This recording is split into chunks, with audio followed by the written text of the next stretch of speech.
Namaskaram. I welcome you all for this morning's presentation on social evolution of performance as a profession.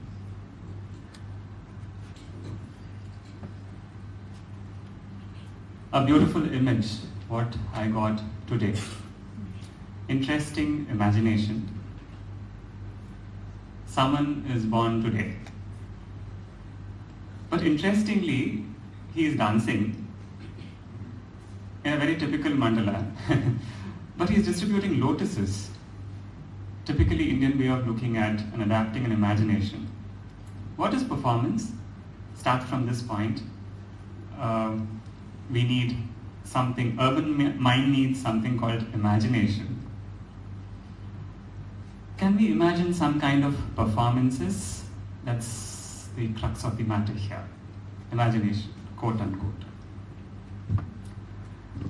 Someone imagined that Jagannath can be embodied in your body. Such kind of performances, I think it's very difficult to imagine today. But what it crystallized itself to be is called Goti E Pua.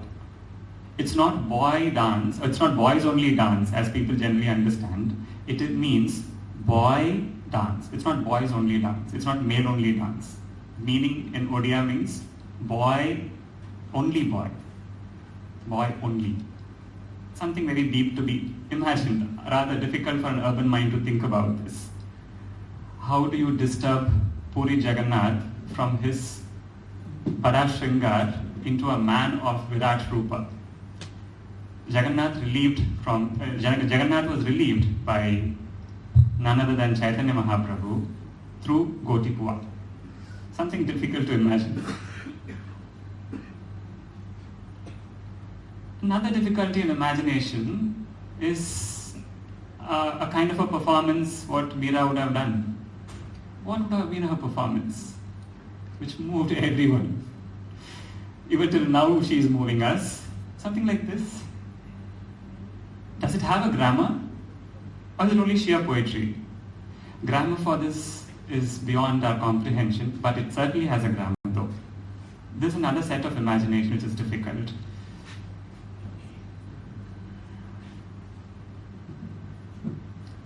For some of us who are searching for performances, I think people of this culture has said, this is a performance.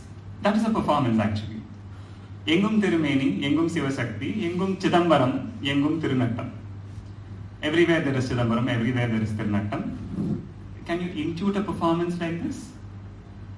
We go to Chidambaram, we see a Chitsabha, we go to Srirangam, the greatest of the theatre, but still we are not convinced that is a performance by itself. Architecture is a performance. Architecture is a performance not in time, but in space, given to you, presented wholesome. Some people can intuit a performance through this. Someone has seen someone dancing within these images. Some great minds can imagine something like that. Performance within this.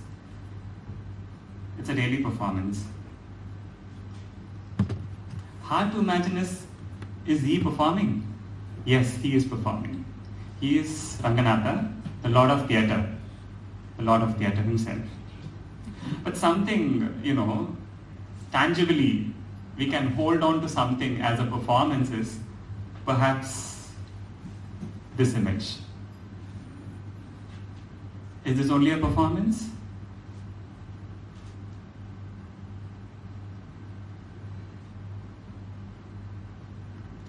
Some poets have said, medicine dance, Aadu Marundu.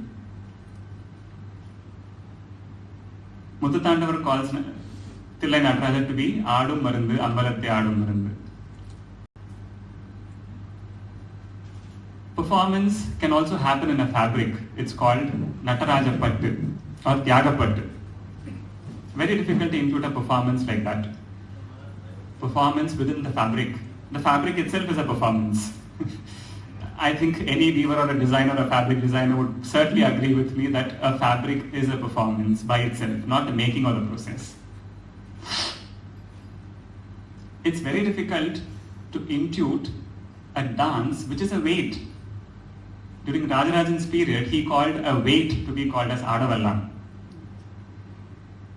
It is not as if we imagine that the weight is named after Natarajan. No, it's a very shallow imagination. Weight is dancing somewhere. What is the dance of the weight? And he called an entire colony to be Adavallan, a road to be, a street to be Adavallan. Something very difficult for a performer of India, of current urban thinking, to even intuit this.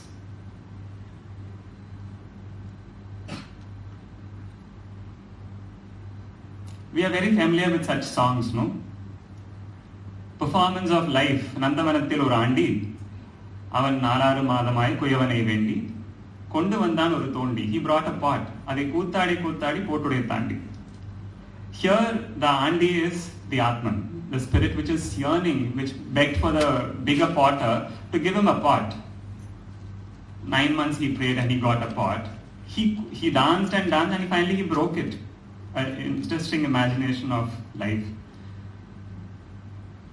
Pambati Siddhars, Nadan Mudi Melurukkum Nalla Pambi, Nachippaye Vaithirukkum Nalla Pambi, where the song totally creates about life and performance in a very different. It's not an allegory. It's certainly not an allegory. It is certainly not a metaphor. Here, the dance is not a metaphor. To think it is a metaphor, it's certainly, we are totally packaged into something called literature then. No. It is something very different, difficult to intuit rather. While Patinathan has a very, very grander imagination of what performance is, layers and layers of performances, while performance as such, Tholilmurai Attakarargal, if you want to say, it is difficult to intuit their life also. For the reason, we can't imagine how can you have a salaried employee who's a dancer. Dancer as a salaried employee, you go by 8:30 in the morning, do a performance. 12 o'clock, second performance. 6 o'clock, another performance. 8 o'clock, another performance. All 365 days. You're paid for it. They are called salaried dancers, salaried performers. It is so difficult even to imagine how a court proceeding can happen with a performance. We have a very bad imagination that in the court a king would sing. He would, by a snap of a finger, someone will come and dance and entertain them. No.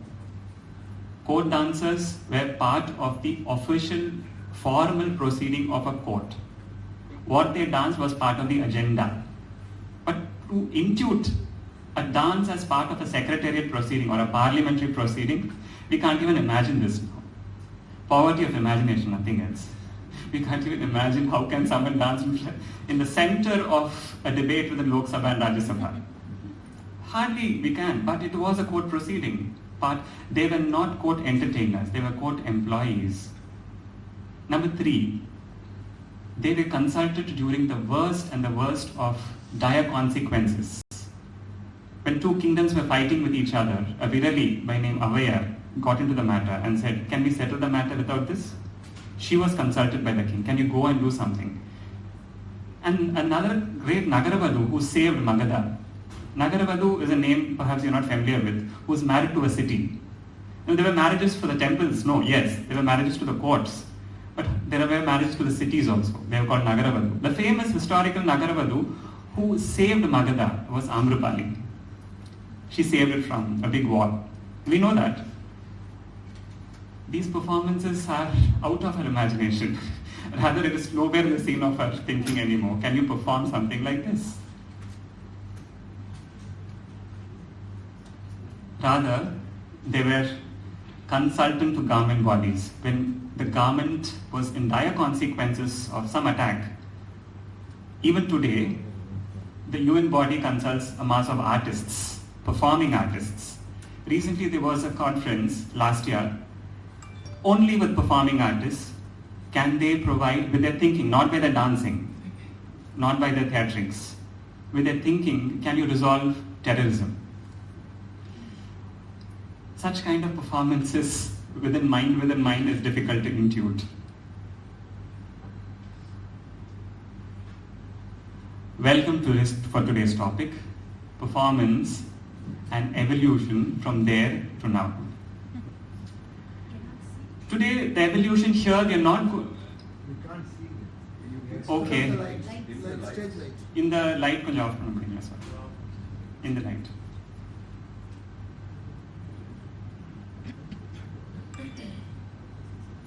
Today, it's difficult to imagine, as we said, but as we speak about evolution of performance, I would rather select, I've chosen to say the evolution of ideas than choosing a timeline. Because it's difficult to imagine about parallel times coexisting with each other, but it's perhaps easier to imagine ideas coexisting, so arguments are a little more easier. So let us discuss the evolution of performance as evolution of idea of performance than the performance of act itself. So what is performance as an idea? It is a social construct of many other ideas put together. Today I'm going to discuss three universals out of it. One is the industrial nature of performance. Second, the value system of the performance. Third is the gaze of the onlooker vis-a-vis to the entity called performance. Yeah. What is a performance? Is it art? It is education? Or is it a profession? Or is it an aggregate of all the three? Good. According to Indic context, performance is a vidya. Nothing less, nothing more. It's a vidya. It's a knowledge system. Vidya comes from the root word vid, which means seed. Seed has a very inherent capacity that always seed has something dichotomous within itself. Two forces acting upon each other. One which allows it to sprout, other which doesn't allow it to sprout. That is a very peculiar capacity of a seed. You know why? Because to sprout, you don't need anything. Only moisture is enough. To nourish furthermore, you need soil. We know you can sprout a seed not without any soil. Every day we do that. Seed is like that. Vidya is like that. It sprouts in some thinker's mind, but it needs a young mind to go and sit on it and flourish it. That is the nature of vid vis-a-vis vidya. The gardener who implants that seed on the mind is called as Vidyadhara or Vadyar. He is the Vadyar. Performance, dance is totally, formally taught only by Vadyar, which means it's a knowledge system. Perfect knowledge system. Vidya. Everyone deserves knowledge on performance. It's an education, it's a Vidya. Nadaga Tamil, ellarukkum theva. Isai Tamilum theva, iyar Tamilum theva. Ellarukkum theva. It's just a knowledge repository. The best of the Vadyas, dancers never danced. The best of them, there's no need for you to perform. They make others perform, because if the dance is only 100, but there are 10,000 dances sitting in your mind yet to be explored, because it's an unfinished canvas. That canvas is painted for generations together, but the product which came as a painting in the galleries are very finite. But the number can be huge, but it's still a finite number. But the unfinished canvas is what we call as Vadhyar, and that is a performance, a constant performance in the mind.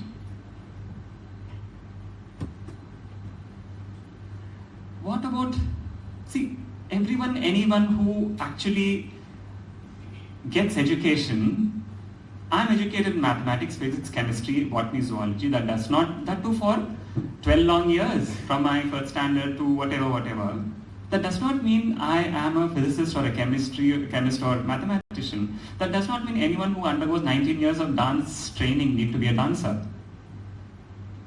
You can be formally instructed. That does not mean you take it as a profession, and there is no need for it also. Profession is a very different commitment. So what does India think about, or Indic thought think about someone as a performer, as a professional? Profession is nothing to do with earning money.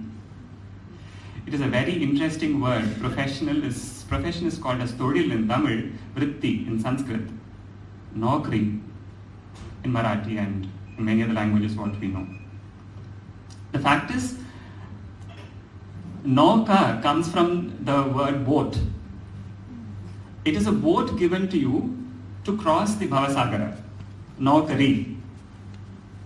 You don't earn anything out of it. You wash off your rina. You wash off your karan. That is what is profession is all about. You wash your debts. It's a rina rini bhava out of a todil. Out of which you get a material input, that's fine. That's absolutely fine. So performance also was like this, treated like in this context. In order to do a performance as a todil, as a vritti, there was an industry functioning behind you. To understand even, there was an industry functioning behind you. Comfortably, it has reduced to something called individual art today. It's an individual art now. Phase one of that particular industry, I would call, is that Natya Veda, if at all, for a shortage of term. Because Veda by itself is a collective seeds of thoughts, nothing less, nothing more. Let's keep it so simple. It's a collection of thoughts, ideas. Anadi Apurusheya Vidhi Samhita. Veda is Anadi. It will exist even independent of human existence or not. If something like this exists in thought, such thoughts are called Veda. It has no source, it has no end, and it has its existence without human existence. Anadi Apurusheya, no Purusha, that thought will be there. Vidhi Samhita, collection of it. So if there's something like that exists in terms of Natya, it is called Natya Veda. This is where the thought of it starts. It's a discovery. No one can create it. It's just there in the nature. Next is Nata Sutra, if at all you want to call it in Sanskrit. Collection of aphorisms. They kind of posit a theory of performance to it, and a philosophy is trying to extract out of the performance. If you take the word performance and put any other term, it fits well. Theory of mathematics, theory of logic. This is the second phase of thinking. Third is you write a shastra for it, in any language you want. Because it becomes something very practical. Now you have to protect the community. Shastra is what instrument given to you to protect it. They are more, they are not prescriptive. Actually, they are manuals, they describe something. Evolved out of Nata Sutra, that's fine. They speak about, not about anything to do with body. That's a very shallow understanding of Nata Shastra. It speaks about debate on truth. It speaks about debate on goodness, morality. Essentially, two essential things he's thinking. Dharma dharmi. That's a different question. People in the greater civilizations speak about aram. Aram, then purul, then invam. You cannot veto performance without this. Aram is the base of it. Truth. Finally, they speak about aesthetics. To achieve it, you speak about body. The priority is very different. And finally, to execute it, the cookbook given to you to do a cooking is these texts. Nartana Ratnaya, Sangita Ratnakara, Nritta Ratnavali, Abhinaya Darpana. They don't give you the reasons why you arrive upon a Surya Hasta like that. Why do you hold a mother like that? They'll never give you reasons. It's like a cookbook. You take this and cook it. Answer for a lotus is this. But how did you arrive upon a lotus like that? Abhinaya Darpana will not answer you. Go back to the earlier thinkers. So this is an industry which has been functioning, a thought industry. First two is a discovery, later two is an invention. You keep changing it. Abhinaya Darpanam is a text, like a text, which keeps on evolving and changing. There is no end to it. It keeps on changing. As and when the technique refers, it keeps changing. But this entire four phases are only back end of this industry. The front end of the industry is the dancer's body. Back and forth has happened. The front end, which represents over time, is the dancer's body. They carry all this particular thing in the given time period, and you are a representative of it. It evolves into you in given time, in the given space. It evolves. It is there, sitting there. The dancer's body, the community of dancers. Interestingly, the protectors of the dancers are also part of the dance industry. The patrons of the dance industry, the mercantile, the money involved in it, and the livelihood of the artisans. These all form the front end of this industry. While in individual art, what we have kind of comfortably reduced it today, all the five phases resting on one body and one mind. The human dancer, quote unquote human dancer. This is where we have landed ourselves too. So, it's an individual art. Where are we? Is it actually split? Or that's a question. Yeah, and we're only placing cards on the table. We are not passing judgments here. Now, I will just give an example for this industrial thinking rather. Swami Hasta. Talaivan or a Swami comes from something called head, Talai, or in Sanskrit it's called Swa, Swami Sambandha. From you, Swami comes out. To give a grammatical structure, someone made a Shikara Hasta, point to the chest and bring it out from you. Swa, Swami, Sambandha. Fine. Great. Swami as an entity is not a man. He is a Vibhu. One man can also be called a Swami. Something can also be called a Swami. This can also be called a Swami. The chair can also be called a Swami. Give me an interesting... Can you please empathize with me? This is not anything to do with a man. Swami has nothing to do with a man. It has an idea. Swami is an idea. If you want to explore this idea, 4th chapter Arthashastra, fully on Swami. 4th chapter of Kautilya's Arthashastra, idea of Swami. It is not a human being. Now, Swami is a Vibhu, all-pervasive entity. Third, it has a danda to itself. Danda means constitution. From which the word Dandanai also comes. He is the Dandanayaka. Swami is the Dandanayaka, ruler of the constitution. Given this knowledge system to the entire corporeals of the Dansan community, they came up with a hasta called Danda Hasta, or the hasta for constitution, which means this. This is a Danda Hasta. This is more important in a king rather than showing anything else. For this Danda, he is a ruler. This is important. Placing the hand parallel to the earth or across the earth, pointing to the earth is more important because this is constitution hand. You would see the same hand even in Nataraja, a similar hand even in Ranganatha. They are all Dandanayakas. To the respective lords, they are Dandas. They have their own Danda. This is important, then to which the Rajashekara is kept. This is important, to which he is holding his own clan. To whatever hand you keep, this is important. Where does it come from? The industrial thought of Swami. It's not individual thinking or creativity. Bhupati. Performance has a qualitative value. What is the value out of this such kind of a performance? It has a qualitative value. Values can be qualitative and quantitative also. Qualitative values, it has a phala. It has a maryada. For the performer as well as for the man sitting across. There is a maryada quotient to it. Because every character, whatever we say patra, no? Patra is nothing but maryada purushas. Collection of maryadas. Rama is a collection of maryada. Krishna is a collection of a typical kind of maryada. Nothing less. Collection of maryadas. And there's a manya quotient, there's a payment quotient also, finally. No. Believe me, artisans who have interactions with them, they would say, yesteryears, the artisans don't accept manyam, money, while they perform for birth and death. There is no paid performance. If they give them as something else, they would accept it. That's not as a payment. Maryada and their phala is more important during birth and death. Even a pot given by a potter in a village, during birth and death he is supposed to give it free of cost. Rather, he will not accept money if you pay them.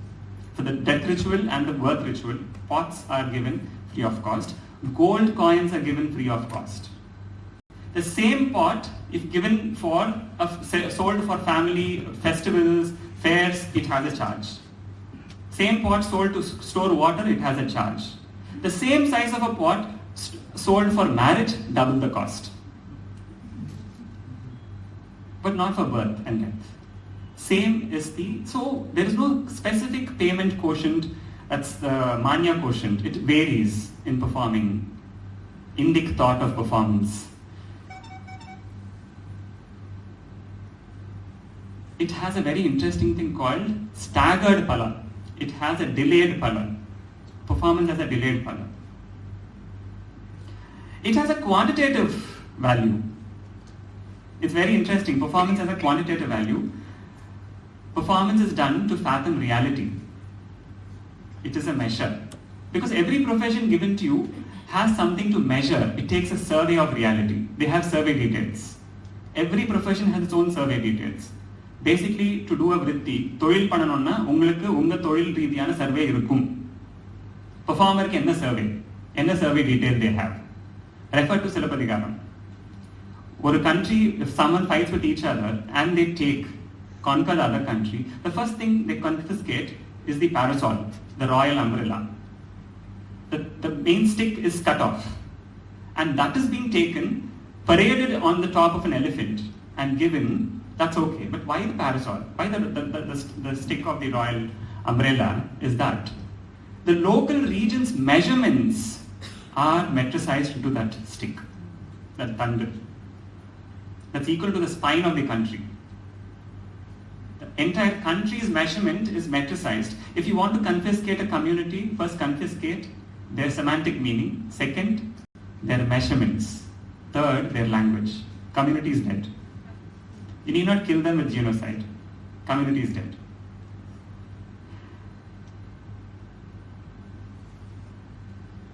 Actually, most of the gestures what we use in Nritta is a measurement matrix in the local weavers or the farmers or the potters' measurements. This is a measurement matrix. This is a measurement matrix for weaver. I want to tell you, no weaver weaves a border broader than this for a marriage. Traditional weavers. And no ornament maker would make a mate in India more than this for a given woman's palm. This is the code of a sonar, that is goldsmith, and this is for the weaver. This is where you start with. Weaver's code. Once again, this is a weaver's code of length and wrist to wrist. Weaver's code of length. Weaver code of length. And weaver has something called spinning. This is spin length for them. Interestingly, if you hold it till here, it is male length for a border of a sari. If you spin it here, it is a female length of a sari. They still use this gesture for takkali pirikkiradhukku, they use this gesture. And for male weave, they use this gesture. Weaver's length. Housemason's length. Kalmanam. To measure the house, வீடு கட்டுதல்னு பேரு, இன்னைக்கும் அதுக்கு measurements உண்டு. Doctors and healers use this gesture for measuring medicine. Land survey gestures. These are called தொழில் கை. தொழிலுக்கு use பண்ற கை. There is always a grammar in the dance text for this also. எழில் கை, தொழில் கை, separate gestures for it. I have taken it from a farmer's hand. Look at the length of the weapon or the tools they use. The width they use for digging the irrigation plan and for storing water, lengths they use. Actually, when you perform Nritta, the weavers and the farmers understand it better because they are the local measurements totally constrained of an entire country. Henceforth, that measurement is given to the head dancer of the country. When you confiscate the parasol, it is handed over, the measurements of the country is confiscated and secretively handed over as a treasure to her. So that from there you create a dance and don't liberate. See, actually through these measurements, you can totally concise a 100-acre forest into a small fire pot. Within the fireplace, you can dance the entire forest because you're reducing it to ratio and proportions. With your hastas and movements, entire country is reduced. This can be Rama and that can be Ravana with no space because you kind of ratio and proportion, you have contrived it. Performance is a shift of gaze. There are just few elements I'm speaking about. I'm already running very much short of time, so I'm overshooted. But simply I'll fold this by saying that the idea of gaze lies totally in the body. Gaze is something where a work of art is there and an onlooker is there. There is some interface in between both of us meet. That is called horizon. that generally people call it as point of infinity, Purnatvam, in one way. If this entire infinity lies within the body of the performer itself, it becomes highly ritualistic, or it shifts itself so away from the onlooker that it becomes so divine. There is a possibility of shifting that gaze little front. If you put it totally that divine, it becomes totally in infinity, within the body, locked within the body of the dancer. It is very notative. The gesture is very notative. Example, a Chandrahasta like this. You don't mean anything by it, it's only a notation. It's a ritual. You can notate and narrate. Then the infinity shifts from there and the gaze is in between the onlooker and the performer. There is a Dhenu Hasta, that is a cow hasta in the gesture of ritual vis-a-vis in the narrative, in the Abhinaya. Narrative hasta for full moon. Half moon, this is for Krishna Paksham, this is for Shukla Paksham. Coming together becomes a full moon. So this is another hasta for full moon rather, in the ritual gestures. Another hasta for month, which has 2 wings. Every month has 2 pakshas. So month, this becomes paksha, this becomes vara, and this becomes dina. Different gestures for moons. These are narrative gestures where the infinity is slowly getting shifted from there and slowly into the intellect of the audience. This is a more a Natya kind of a performance, that is more a temple ritual kind of a performance, where the gaze is totally shifting from the body and totally into the thinking capacity of a human being, where interestingly all the 16 kalas of Chandra has been depicted. It's been there in the texts. I've captured some, we say Ardha Chandra, and we say this is Shlishta Chandra, Rekha Chandra, this is Yukta Chandra, Rekha Chandra. Then, the list is 16, we can go on. I just captured them in the pictures. How 16 phases of a moon is narrated. Interestingly, today the total thinking is removed from the dancer's body and thrown into the audience. They are thinking and they are kind of falling back, and the shift is totally neoliberal. It's very open for interpretation and something like that. And most of our audience are friends, families and audiences. They think and empathize for us. But this is where we have come. The conclusion is we are stuck between these 2 worlds, that and this. We are not passing any judgment here, but I'm saying this is our audience. They are very inquisitive. They actually want to know what's happening there. With awe and inspiration, jaw-dropping, they're looking at us, but with a cooling glass and a popcorn in their hand. Not in a very physical way, but literally in another mind thought. So this is where we are landed up ourselves to be. So this is perhaps an evolution of performance in India. And I just end with a quote. It is the marked feature of Indian mind that sought to attach a spiritual meaning and a religious sanction to all, even to the most external social and political circumstances of its life, imposing on all classes and functions an ideal, not except incidentally of rights and powers, but of duties, a rule of their action, an ideal way and temperament, character, spirit and action, a dharma with a spiritual significance, by Sri Aurobindo. This is what evolution of performance as a profession I wish to present. Thank you for an elongated, patient listening.